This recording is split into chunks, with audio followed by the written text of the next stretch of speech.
नमस्कार दोस्तों, स्वागत है आपका डायनेमिक डीके में daily news with Dinesh Kumar के। आज के वीडियो में हम बात करने वाले हैं 15 सितंबर 2020 की इंपॉर्टेंट न्यूज के बारे में। दोस्तों, जैसा कि मैंने कल आपको बताया था कि हम 15 सितंबर को अपनी इस करंट अफेयर की सीरीज का लास्ट वीडियो अपलोड करेंगे, तो ये हमारा आज लास्ट वीडियो रहेगा इस करंट अफेयर का। फ्यूचर में अगर हम कुछ नया करते हैं तो आपको मैं वीडियो में अनाउंसमेंट के माध्यम से बता दूंगा। मुझे उम्मीद है कि हमारा लगभग 5.5 या 6 महीने तक किया गया ये प्रयास आपको पसंद आया होगा और आपके लिए फायदेमंद रहा होगा। चलिए बात करते हैं आज के वीडियो के की अट्रैक्शंस के बारे में। हमारे आज के वीडियो में नेशनल डेमोक्रेटिक अलायंस तथा बृहन मुंबई म्युनिसिपल कॉर्पोरेशन का जिक्र आया है, जिसे मैंने स्लाइड्स में ब्रीफ इंट्रोडक्शन के साथ अलग कलर में हाईलाइट कर दिया है। वीडियो शुरू करते हैं। संसद का मानसून सेशन कल से शुरू हुआ और पहले ही दिन लोकसभा की मंजूरी के साथ राष्ट्रीय होम्योपैथी आयोग विधेयक 2020 और राष्ट्रीय भारतीय चिकित्सा पद्धति विधेयक 2020 पारित किया गया। इस वर्ष बजट सत्र के दौरान 19 मार्च को राज्यसभा इन विधेयकों को पारित कर चुकी है। इन विधेयकों का उद्देश्य होम्योपैथी तथा भारतीय चिकित्सा पद्धति के लिए उच्च स्तरीय चिकित्सकों की उपलब्धता सुनिश्चित करना है। राष्ट्रीय होम्योपैथी आयोग विधेयक 2020 राष्ट्रीय होम्योपैथी आयोग की स्थापना के लिए होम्योपैथी परिषद केंद्रीय परिषद अधिनियम 1973 का स्थान लेगा। होम्योपैथी आयोग में 20 सदस्य होंगे, जिनमें एक अध्यक्ष के अलावा होम्योपैथी शिक्षा बोर्ड के अध्यक्ष, राष्ट्रीय होम्योपैथी संस्थान के महानिदेशक और होम्योपैथी के लिए चिकित्सा समीक्षा और रेटिंग बोर्ड के अध्यक्ष सदस्य के रूप में शामिल होंगे। इनमें कुछ अन्य सदस्यों को भी शामिल किया जाएगा।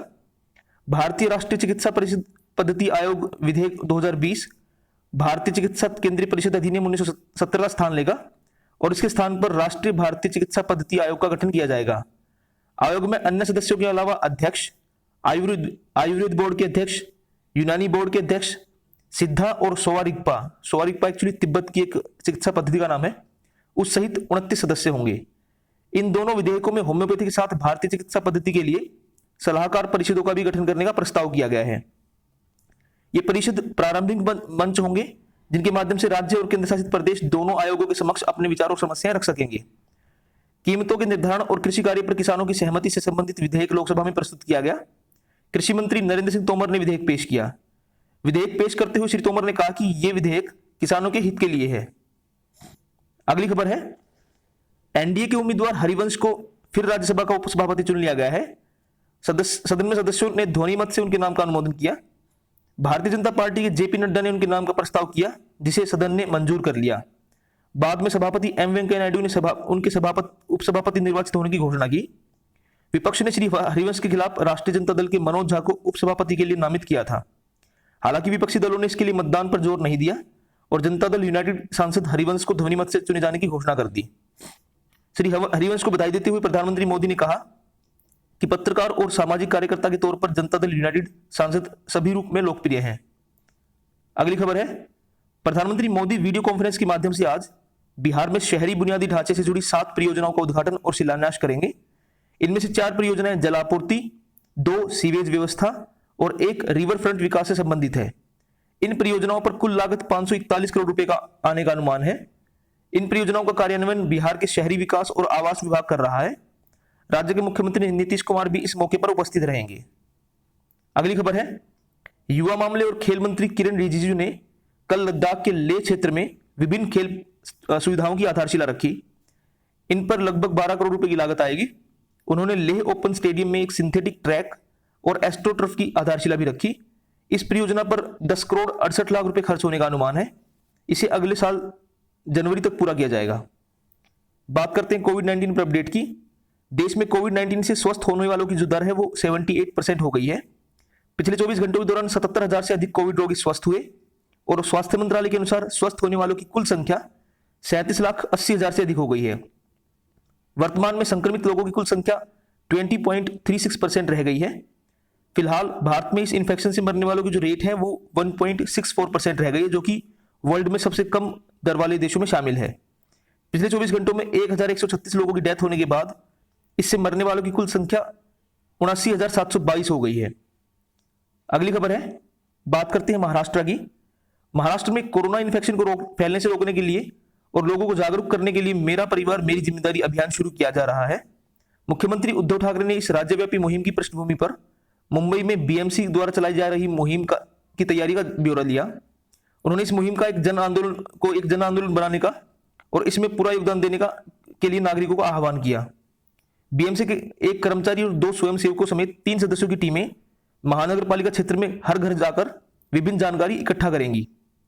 इसमें परिवार के सदस्यों की उम्र, वरिष्ठ नागरिक, स्वास्थ्य संबंधी अन्य तकलीफें, शरीर का तापमान, ऑक्सीजन की मात्रा जैसी जानकारियां शामिल होंगी। इसी तरह कोविड-19 प्रतिबंध के लिए मास्क का उपयोग, हाथ की स्वच्छता, सुरक्षित अंतर का पालन जैसे नियम तथा कोविड के लक्षण दिखने पर समय पर स्वास्थ्य संबंधी मार्गदर्शन प्राप्त करने के बारे में जागरूकता पर जोर दिया जाएगा। बढ़ते हैं आज की लास्ट खबर की ओर। जापान में सत्तारूढ़ लिबरल डेमोक्रेटिक पार्टी ने योशिहाइड सुगा को अध्यक्ष चुन लिया है। प्रधानमंत्री शिंजो आबे के उत्तराधिकारी के रूप में चुने जाने के लिए श्री सुगा को 377 वोट मिले हैं। शिंजो आबे ने पिछले महीने स्वास्थ्य कारणों से इस्तीफा देने की घोषणा की थी, तो अब योशिहाइड सुगा जो वो नेक्स्ट प्राइम मिनिस्टर होंगे जापान के। बात करेंगे आज के स्टैटिक फैक्ट्स के बारे में। दोस्तों आज है 15 सितंबर।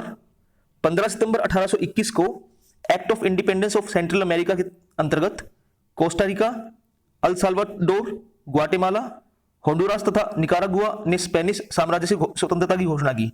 ये सभी सेंट्रल अमेरिका में पड़ने वाले देश हैं, जो कि नॉर्थ अमेरिका को साउथ अमेरिका से कनेक्ट करता है।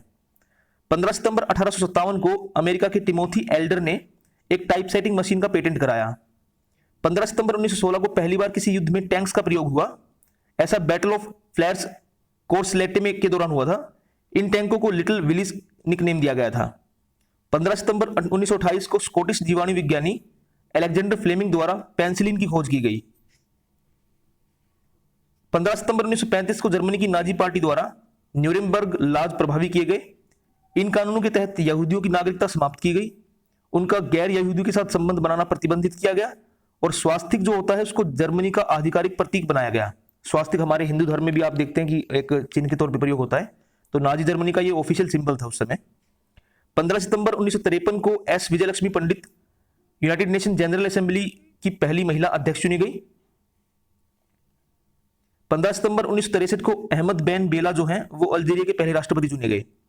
15 सितंबर 1966 को ब्रिटेन की पहली nuclear ballistic missile submarine launch की गई, जिसका नाम HMS रेजोल्यूशन था। 15 सितंबर 1973 को ओपेक, जो कि तेल एक्सपोर्ट करने वाली कंट्रीज का एक ऑर्गेनाइजेशन है, उसने तेल की कीमतें बढ़ाने का समर्थन किया और 6 खाड़ी देशों को कंपनियों के साथ कीमतों के मुद्दे पर सामूहिक रूप से सौदेबाजी के लिए अधिकृत किया। बाकी जो देश होंगे वो व्यक्तिगत रूप से ये सौदेबाजी करेंगे। तो ये 6 गल्फ कंट्री कलेक्टिवली करेंगी ये बार्गेनिंग का काम और बाकी इंडिविजुअली करेंगे। 15 सितंबर 1997 को google.com को एक डोमेन नेम के रूप में पंजीकृत कराया गया। 15 सितंबर 2008 को अमेरिकी बैंक लेहमैन ब्रदर्स ने चैप्टर 11 बैंक्रप्सी प्रोटेक्शन फाइल की। यह अमेरिका के इतिहास में सबसे बड़ा दिवालिया होने का मामला था। 15 सितंबर 2013 को जापान ने अपने आखिरी फंक्शनल परमाणु संयंत्र को बंद कर दिया। यह फुकुशिमा जो हादसा हुआ था उसके बाद का कदम है जापान द्वारा उठाएगा। 15 सितंबर सन 1860 को महान इंजीनियर एम विश्वेश्वरैया का जन्म हुआ। उन्हें साल 1955 में भारत रत्न से सम्मानित किया गया था और उनके जन्मदिन को हम भारत में नेशनल इंजीनियर्स डे के तौर पे मनाते हैं। 15 सितंबर 1876 को प्रसिद्ध बंगाली उपन्यासकार और देवदास के लेखक शरत चंद्र चट्टोपाध्याय का जन्म हुआ। देवदास एक बड़ी फेमस नॉवल रही है जिसके ऊपर बहुत सारी मूवीज बनी है इसी नाम से। 15 सितंबर 1909 को तमिलनाडु के पहले मुख्यमंत्री और डीएमके पार्टी के संस्थापक CN अन्नादुरई का जन्म हुआ। 15 सितंबर 1927 को प्रसिद्ध हिंदी लेखक सर्वेश्वर दयाल सक्सेना का भी जन्म हुआ। 15 सितंबर को हम इंटरनेशनल डे ऑफ डेमोक्रेसी के तौर पे मनाते हैं। यूनाइटेड नेशन जनरल असेंबली द्वारा इसे मनाने का जो रेजोल्यूशन था वो साल 2007 में लिया गया था। उसके अलावा मैंने पहले बताया आपको कि 15 सितंबर जो कि एम विश्वेश्वरैया का जन्मदिन है उसे भारत में नेशनल इंजीनियर्स डे के तौर पर भी मनाया जाता है। तो दोस्तों ये थी आज की खबरें और स्टैटिक फैक्ट्स।